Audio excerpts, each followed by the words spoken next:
ರಾಜ್ಯ ಕಂಡ ದಿಟ್ಟ ಹೋರಾಟಗಾರ್ತಿ, ಛಲಬಿಡದ ನಾಯಕಿ ಲಕ್ಷ್ಮೀ ಹೆಬ್ಬಾಳ್ಕರ್. ಈ ಸಾಲುಗಳು ನಿಜವಾಗಲೂ ಮಹಿಳೆಯರಿಗೆ ಒಂದು ಸ್ಫೂರ್ತಿ. ಛಲದ ಗೆಲುವನ್ನು ಸಾಧಿಸುವ ಪ್ರಯತ್ನದ ವ್ಯಕ್ತಿತ್ವವೇ ಲಕ್ಷ್ಮೀ ಹೆಬ್ಬಾಳ್ಕರ್. ಸಚಿವೆ ಲಕ್ಷ್ಮೀ ಹೆಬ್ಬಾಳ್ಕರ್ ಖಾನಾಪುರ ತಾಲೂಕಿನ ಒಂದು ಚಿಕ್ಕ ಹಟ್ಟಿಹೊಳಿ ಗ್ರಾಮದಲ್ಲಿ 1975 ಫೆಬ್ರವರಿ 14ರಂದು ಜನಿಸುತ್ತಾರೆ.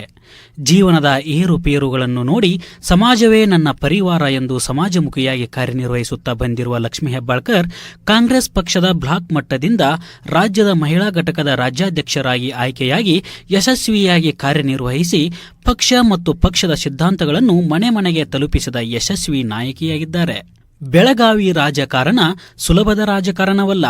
ರಾಜಕಾರಣದ ರಣಾಂಗಣದಲ್ಲಿ ಯಾರು ತಮ್ಮ ಅಸ್ತಿತ್ವ, ಇಚ್ಛಾಶಕ್ತಿಯನ್ನು ಹಾಗೂ ಪಕ್ಷ ನಿಷ್ಠೆಯನ್ನು ಪ್ರದರ್ಶನ ಮಾಡುತ್ತಾರೋ ಅವರೇ ಈ ರಣರಂಗದ ನಿಜವಾದ ನಾಯಕರಾಗಿ ಬೆಳೆಯಲು ಸಾಧ್ಯ.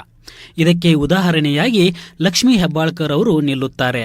ಅನೇಕ ರಾಜಕಾರಣದ ಏಳು ಬೀಳುಗಳನ್ನು ಕಂಡ ಇವರು ರಾಜ್ಯದ ಮಹತ್ವ ಸಚಿವ ಸ್ಥಾನವನ್ನ ಹೊಂದಿ ರಾಜ್ಯದ ಮುಖ್ಯಮಂತ್ರಿ ಸಿದ್ದರಾಮಯ್ಯ ಅವರ ಕ್ಯಾಬಿನೆಟ್ನಲ್ಲಿ ಏಕೈಕ ಮಹಿಳಾ ಸಚಿವರಾಗಿ ಕಾರ್ಯನಿರ್ವಹಿಸುತ್ತಿದ್ದಾರೆ. 2014ರ ಸಾರ್ವತ್ರಿಕ ಲೋಕಸಭಾ ಚುನಾವಣೆಯಲ್ಲಿ ಬೆಳಗಾವಿ ಲೋಕಸಭಾ ಮತಕ್ಷೇತ್ರದಿಂದ ಕಾಂಗ್ರೆಸ್ ಅಭ್ಯರ್ಥಿಯಾಗಿ ಚುನಾವಣೆ ಕಣಕ್ಕಿಳಿದು ಅಭೂತಪೂರ್ವ ಪ್ರಚಾರ ಮತ್ತು ಜನಬೆಂಬಲವನ್ನು ಪಡೆಯುತ್ತಾರೆ. ನಾನು ಕಳೆದ 5 ವರ್ಷ ನಾನು ಮನೆಯಲ್ಲಿ ಕೂತ್ಕೊಳ್ಳಿಲ್ಲ. ಸೋತ ನಂತರ ಸತತವಾಗಿ ನನ್ನ ಜನರ ಒಂದು ಸಂಪರ್ಕವನ್ನು ಇಟ್ಕೊಂಡೆ. ಅವ್ರ ಕಷ್ಟದಲ್ಲಿ ಸುಖದಲ್ಲಿ ಭಾಗವಹಿಸಿ ನಿರಂತರವಾಗಿ ಅವ್ರ ಜೊತೆ ಓಡಾಡ್ಕೊಂಡಿದ್ದೆ. ಸಮರ್ಪಕ ಮತದಾನ ಆಗದ ಕಾರಣ ಸೋಲು ಕಾಣುತ್ತಾರೆ. ಅದೇ ರೀತಿ 2013ರಲ್ಲಿಯೂ ಕೂಡ ಬೆಳಗಾವಿ ಗ್ರಾಮೀಣ ಮತಕ್ಷೇತ್ರದಿಂದ ವಿಧಾನಸಭೆ ಚುನಾವಣೆಯಲ್ಲೂ ಆದ ಸೋಲುಗಳು ರಾಜಕೀಯ ಏರುಪೇರುಗಳ ಅರಿವು ಮಾಡಿಕೊಡುತ್ತವೆ. ಬೆಳಗಾವಿ ಗ್ರಾಮೀಣ ಕ್ಷೇತ್ರವನ್ನ ತನ್ನ ಕಾರ್ಯಕ್ಷೇತ್ರವನ್ನಾಗಿ ಮಾಡಿ ಗ್ರಾಮೀಣ ಕ್ಷೇತ್ರದ ಭವಿಷ್ಯದಲ್ಲಿ ಯಾರೂ ಕಂಡು ಕಾಣದ ನಾಯಕಿಯಾಗಿ ಬೆಳೆಯುತ್ತಾರೆ. ಗ್ರಾಮೀಣ ಕ್ಷೇತ್ರ ಸಂಪೂರ್ಣವಾದ ಮರಾಠಿ ಹಾಗೂ ಮಹಾರಾಷ್ಟ್ರ ಏಕೀಕರಣ ಸಮಿತಿಯ ಭದ್ರವಾದ ಕೋಟೆ.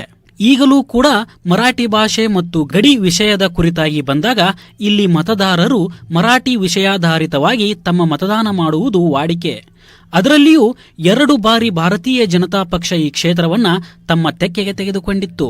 ಆದರೆ 2018ರ ರಾಜ್ಯ ವಿಧಾನಸಭಾ ಚುನಾವಣೆಯಲ್ಲಿ ಲಕ್ಷ್ಮೀ ಹೆಬ್ಬಾಳ್ಕರ್ ಅವರು ಎಲ್ಲರನ್ನೂ ಹುಬ್ಬು ಬೆರಗಾಗುವಂತೆ ಮಾಡಿ ಬಹುಮತದಿಂದ ವಿಜಯಶಾಲಿಯಾಗುತ್ತಾರೆ. ಬಹಳಷ್ಟು ನಿರೀಕ್ಷೆನ ಇಟ್ಕೊಂಡಿದ್ದಾರೆ ಜನ. ಅಧಿಕಾರ ಕೈಯಲ್ಲಿ ಇಲ್ದಂಥ ಸಂದರ್ಭದಲ್ಲಿ ಪ್ರಾಮಾಣಿಕವಾಗಿ ಕೆಲಸ ಮಾಡಿಸಿದ್ದೀನಿ. ಈಗ ಅಧಿಕಾರನೂ ಕೊಟ್ಟಿದ್ದಾರೆ, ಸರ್ಕಾರನೂ ನಮ್ಮ ಸರ್ಕಾರ ಇದೆ. ಸೊ ಈ ಸಂದರ್ಭದಲ್ಲಿ ಅವರ ಚುನಾವಣೆ ಸಂದರ್ಭ ಆಗಲಿ ಅದಕ್ಕಿಂತ ಮುಂಚೆ ಆಗಲಿ ಏನು ನನ್ನ ಮೇಲೆ ಭರವಸೆಗಳನ್ನ ಇಟ್ಕೊಂಡು ನನಗೆ ಆಶೀರ್ವಾದ ಮಾಡಿದ್ದಾರೆ. ಎಲ್ಲ ಭರವಸೆ ಈಡೇರಿಸೋ ನಿಟ್ಟಿನಲ್ಲಿ ಕೆಲಸ ಮಾಡ್ತೀನಿ. ಕ್ಷೇತ್ರದ ಮಣಿಮಗಳಾಗಿ ತಮ್ಮ ಮತದಾರರ ಜೊತೆ ಭಾವನಾತ್ಮಕ ಸಂಬಂಧ ಹೊಂದಿದ ಇವರು 2018ರಿಂದ ಬೆಳಗಾವಿ ಗ್ರಾಮೀಣ ಕ್ಷೇತ್ರದ ಅಭಿವೃದ್ಧಿ ಪರ್ವವನ್ನು ಪ್ರಾರಂಭಿಸುತ್ತಾರೆ. ಈ ಕ್ಷೇತ್ರ ಪೂರ್ಣ ಪ್ರಮಾಣದ ಗ್ರಾಮೀಣ ಭಾಗವಾಗಿದೆ. 2019ರಲ್ಲಿ ಜೆಡಿಎಸ್ ಕಾಂಗ್ರೆಸ್ ಸಮ್ಮಿಶ್ರದ ಎಚ್.ಡಿ. ಕುಮಾರಸ್ವಾಮಿ ನೇತೃತ್ವದ ಮೈತ್ರಿ ಸರ್ಕಾರದ ಪತನದ ನಂತರ ಅನೇಕ ರಾಜಕೀಯ ಬೆಳವಣಿಗೆಗೆ ಕರ್ನಾಟಕ ರಾಜ್ಯ ಸಾಕ್ಷಿಯಾಗಿ ನಿಲ್ಲುತ್ತದೆ.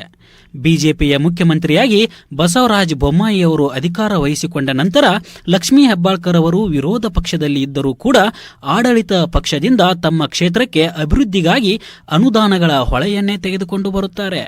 ಇದು ಅವರ ದಿಟ್ಟ ನಾಯಕತ್ವ ಹಾಗೂ ಕ್ಷೇತ್ರಕ್ಕೆ ತಮ್ಮನ್ನು ತಾವು ಅರ್ಪಿಸಿಕೊಂಡಿರುವ ಕಾರಣದಿಂದಾಗಿ ಏನೇ ಬರಲಿ ನನ್ನ ಕ್ಷೇತ್ರ ಅಭಿವೃದ್ಧಿ ಆಗಬೇಕು ಎಂಬ ದಿಟ್ಟ ನಿರ್ಧಾರದಿಂದಾಗಿ ತಮ್ಮ ಕ್ಷೇತ್ರದ ವಿವಿಧ ಕಾಮಗಾರಿಗಳಿಗೆ ಚಾಲನೆ ನೀಡುತ್ತಾರೆ.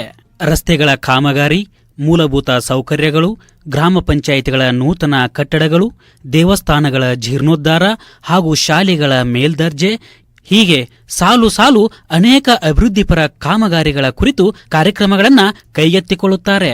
ನಂತರ 2023ರ ಚುನಾವಣೆಯಲ್ಲಿ ಗ್ರಾಮೀಣ ಕ್ಷೇತ್ರದಿಂದ 2ನೆಯ ಬಾರಿ 50,000ಕ್ಕಿಂತ ಹೆಚ್ಚಿನ ಮತಗಳ ಅಂತರದಲ್ಲಿ ವಿಜಯಶಾಲಿಯಾಗುತ್ತಾರೆ. ರಾಜ್ಯದಲ್ಲಿ 2023ರ ವಿಧಾನಸಭೆ ಚುನಾವಣೆಯಲ್ಲಿ ಕಾಂಗ್ರೆಸ್ ಪಕ್ಷ ಅತಿ ಹೆಚ್ಚು ಸ್ಥಾನಗಳನ್ನು ಗೆದ್ದು ಅಧಿಕಾರದ ಚುಕ್ಕಾಣಿ ಹಿಡಿಯುತ್ತದೆ. ಮುಖ್ಯಮಂತ್ರಿ ಸಿದ್ದರಾಮಯ್ಯನವರ ನೇತೃತ್ವದಲ್ಲಿ ಕಾಂಗ್ರೆಸ್ ಪಕ್ಷ ಅಧಿಕಾರವನ್ನು ಕೈಗೆತ್ತಿಕೊಳ್ಳುತ್ತದೆ.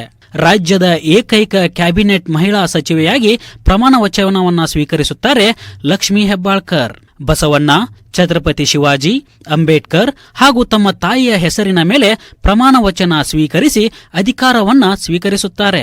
ಲಕ್ಷ್ಮೀ ಆರ್ ಹೆಬ್ಬಾಳ್ಕರ್ ಇವರನ್ನು ಸಂಪುಟ ದರ್ಜೆ ಸಚಿವರಾಗಿ ಅಧಿಕಾರ ಪದ ಹಾಗೂ ಗೌಪ್ಯತಾ ಪ್ರಮಾಣ ವಚನ ಸ್ವೀಕರಿಸಲು ವೇದಿಕೆಗೆ ಆಹ್ವಾನಿಸುತ್ತೇನೆ.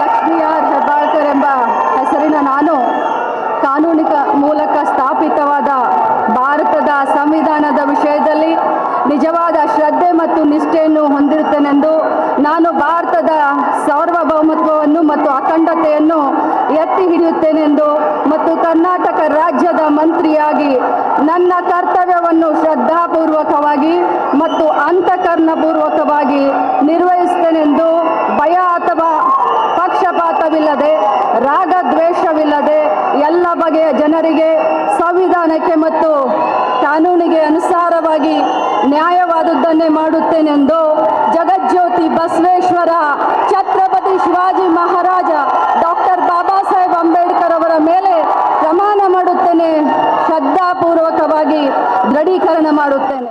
ಮಹಿಳಾ ಮತ್ತು ಮಕ್ಕಳ ಅಭಿವೃದ್ಧಿ, ಅಂಗವಿಕಲರು, ಹಿರಿಯ ನಾಗರಿಕ ಸಬಲೀಕರಣ ಇಲಾಖೆಯ ಸಚಿವರಾಗಿ ಕಾರ್ಯನಿರ್ವಹಿಸುತ್ತಿದ್ದಾರೆ. ಸರ್ಕಾರ ಚುನಾವಣೆ ಸಂದರ್ಭದಲ್ಲಿ ಪಂಚ ಗ್ಯಾರಂಟಿಗಳನ್ನು ಪ್ರಣಾಳಿಕೆಯಲ್ಲಿ ಘೋಷಿಸಿ ನಂತರ ಅಧಿಕಾರದ ಚುಕ್ಕಾಣಿಯನ್ನು ಹಿಡಿದ ನಂತರ ಒಂದೊಂದಾಗಿ ಗ್ಯಾರಂಟಿಗಳನ್ನು ಅನುಷ್ಠಾನ ಮಾಡುತ್ತಾ ಸರ್ಕಾರದ ಮಹತ್ವದ ಗೃಹಲಕ್ಷ್ಮಿ ಗ್ಯಾರಂಟಿ ಯೋಜನೆಯನ್ನ ಲಕ್ಷ್ಮೀ ಹೆಬ್ಬಾಳ್ಕರ್ ಅವರ ಇಲಾಖೆಗೆ ಕೊಡುತ್ತಾರೆ. ಇತ್ತ ಕಡೆ ಗೃಹಲಕ್ಷ್ಮಿ ಯೋಜನೆಯನ್ನ ಯಶಸ್ವಿಗೊಳಿಸುತ್ತಲೇ ತಮ್ಮ ಕ್ಷೇತ್ರದ ಅಭಿವೃದ್ಧಿಯನ್ನು ಏರುಗತಿಯಲ್ಲಿ ಕೊಂಡೊಯ್ದ ಅವರು ರಾಜಹಂಸಗಡದಲ್ಲಿ ಛತ್ರಪತಿ ಶಿವಾಜಿಯ ಭವ್ಯ ಮೂರ್ತಿಯನ್ನ ಪ್ರತಿಷ್ಠಾಪಿಸಿ ಬೆಳಗಾವಿಯ ಪ್ರಮುಖ ಪ್ರವಾಸಿ ತಾಣಗಳ ಪಟ್ಟಿಗೆ ಅದು ಸೇರುವಂತೆ ಮಾಡಿರುವುದು ಅವರ ಅಭಿವೃದ್ಧಿ ಸಾಧನೆಯಲ್ಲಿ ಪ್ರಮುಖ. ಇನ್ನು ಗೃಹಲಕ್ಷ್ಮಿಯಿಂದ ರಾಜ್ಯದಲ್ಲಿ ಮಹಿಳೆಯರಿಗೆ ಒಂದು ಶುಕ್ರದಶೆ ಪ್ರಾರಂಭವಾದಂತೆ ಈ ಯೋಜನೆ ಜನಪ್ರಿಯತೆಯನ್ನ ಪಡೆಯುತ್ತದೆ. ಬಡ ಮಹಿಳೆಯರು ಹಾಗೂ ಗ್ರಾಮೀಣ ಮಹಿಳೆಯರ ಒಂದು ಜೀವನ ಜ್ಯೋತಿಯಾಗಿ ಹೊರಹೊಮ್ಮುತ್ತದೆ. ಅತಿ ನಿಷ್ಠೆ ಹಾಗೂ ಪ್ರಾಮಾಣಿಕತೆಯಿಂದಾಗಿ ಗೃಹಲಕ್ಷ್ಮಿ ಯೋಜನೆಯನ್ನ ಪ್ರತಿ ಮನೆಗೆ ಮಹಿಳೆಯರಿಗೆ ತಲುಪುವ ಹಾಗೆ ಮಾಡುವಂತಹ ಕಾರ್ಯಕ್ಕೆ ಮುಂದಾಗುತ್ತಾರೆ. ಈ ಯೋಜನೆಯಿಂದಾಗಿ ಸರ್ಕಾರ ರಾಜ್ಯದಲ್ಲಿ ಅಷ್ಟೇ ಅಲ್ಲದೆ ಇಡೀ ದೇಶದಲ್ಲಿ ಹಾಗೂ ವಿದೇಶಗಳಲ್ಲೂ ಕೂಡ ಪ್ರಸಿದ್ಧಿ ಪಡೆಯುತ್ತದೆ. ಈ ಗ್ಯಾರಂಟಿಗಳಿಂದ ಜನರ ಜೀವನ ಮಟ್ಟವನ್ನ ಬದಲಾಯಿಸುವ ಪ್ರಯತ್ನ ಸರ್ಕಾರದ ಅಮೋಘ ಸಾಧನೆ. ಗ್ರಾಮೀಣ ಮಹಿಳೆಯರು ಗೃಹಲಕ್ಷ್ಮಿಯಿಂದ ಬಂದ 2,000 ರೂಪಾಯಿ ಹಣವನ್ನು ಸಂಗ್ರಹಿಸಿ ನೀರಿನ ಪಂಪ್ಸೆಟ್, ಕೊಳವೆ ಬಾವಿ, ಕೃಷಿ ಚಟುವಟಿಕೆಗಳಿಗಾಗಿ, ಉದ್ಯೋಗಕ್ಕಾಗಿ, ಶಿಕ್ಷಣಕ್ಕಾಗಿ, ತಮ್ಮ ಜೀವನದ ಏಳಿಗೆಗಾಗಿ ಸದುಪಯೋಗಪಡಿಸಿಕೊಂಡಿದ್ದಾರೆ. ಅಲ್ಲದೆ ಗೃಹಲಕ್ಷ್ಮಿ ಯೋಜನೆಯಿಂದ ಸಂಗ್ರಹವಾದ ಹಣದಿಂದ ಊರಿಗೆ ಹೋಳಿಗೆ ಊಟವನ್ನು ಹಾಕಿಸಿ ಸಂಭ್ರಮಿಸಿದ್ದಾರೆ.